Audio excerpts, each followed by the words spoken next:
سلام عزیزای دلم. این بهترین دستور یه نون سیره. بافت خمیرش، عطر و طعمش حرف نداره، بی‌نظیره. اول خمیرش رو درست میکنیم.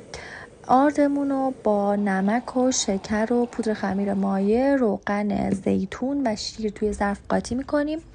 خوب ورز میدیم، میذاریم کنار. تقریبا 2 ساعت زمان برد تا خمیر من حسابی پف کنه و این شکلی بشه. حالا برای روش من از کره، جعفری، سیر، روغن زیتون، نمک و فلفل استفاده کردم. مقدار مواد رو برات دقیق توی کپشه مینویسم.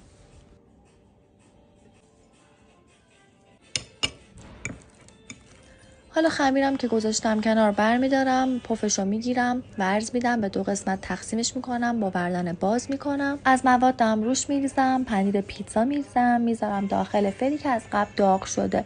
دمای 220 درجه بالا و پایین، تقریبا 1 ربع. بعدش هم که دیگه همچین چیزی میشه. نوش جان.